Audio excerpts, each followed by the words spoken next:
ছোট্ট বোনের বিয়ের পাকা কথা বলতে এসে আমি বড় দিদি হিসাবে যেন এই বাড়িরই আর একটা মেয়ে হয়ে গেছি। আর আজকে আমি তোমাদের সাথে শেয়ার করব স্বর্ণজিৎদের বাড়িতে সকালবেলা আমাদের কিভাবে আতিথেয়তা করা হয়েছিল, মানে ব্রেকফাস্টে কি ছিল। হ্যালো মাই লাভলি ভিউয়ার্স, আমি Priyanka and welcome to my page Priyanka's time story. কেমন আছো তোমরা সবাই? আমি তো বোনের হবু শ্বশুর বাড়ি গিয়ে বিন্দাস অ্যান্ড ফার্স্ট ক্লাস রয়েছি।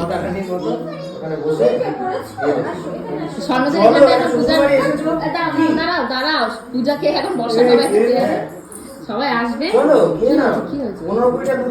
খাও তো, তুমি লজ্জা পাচ্ছ?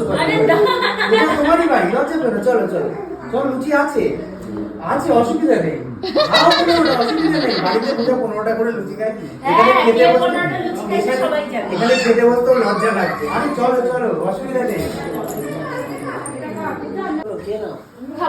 আরে লজ্জা পেয়ে, আমি বুঝতে পারি তোমার লজ্জা পেয়ে। বাড়িতে পূজা 10-15টা লুচি খায়, এখানে টেবিলে বসে লুচি খেতে তোর লজ্জা লাগছে। আরে চলো, কেউ দেখবে না। চলো চলো, আরে ঠিক আছে চলো, লজ্জা পেও না। ঠিক আছে, দুটো আমি টেবিলে নিয়ে গেলাম। চলো চলো, আরে চলো, লজ্জা পেও না। চলো খাবে। পূজাকে স্বর্ণজিৎ যেভাবে পাচ্ছে ভয় দেখাচ্ছে। এক্ষুনি তোমাকে দেখতে সমস্ত গ্রামবাসী চলে আসবে, অনেক অনেক ফটো তুলতে হবে। আর পূজাও বোকার মতন সেই ফাঁদে পা দিয়ে দিচ্ছে। তো পূজাকে বুঝিয়ে সুঝিয়ে এখন সবাই মিলে একসাথে ব্রেকফাস্ট করছি। অ্যাকচুয়ালি স্বর্ণজিৎদের বাড়িতে ঢুকতে ঢুকতে আমাদের বেজে গেছিল বেলা 12:30। যদিও আমাদের বাড়ি থেকে রওনা দেওয়ার কথা ছিল 7টায়, সেখানে বাজিয়ে দিয়েছি 8টা, ব্যাস বেজে গেছে 12টা সকালে ব্রেকফাস্ট করতে করতে। ব্রেকফাস্টে প্রচুর খাবার দাবার ছিল। আমাদের একার পক্ষে সেই সমস্ত খাবার দাবার আর মিষ্টি শেষ করাই সম্ভব নয়। গেলে একদম গরুর দুধ দুইয়ে এনে আমাদেরকে দেওয়া হয়েছিল দুধ চা। আমি জানো তো এটা জানতেই পারিনি, যদি জানতাম মিস করতাম নাকি।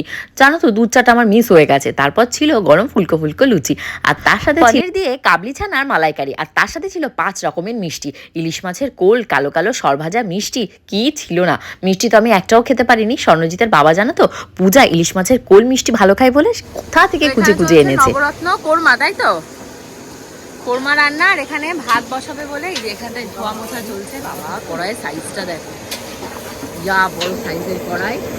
আর ওখানে সব রকমের সবজি ভাজা চলছে।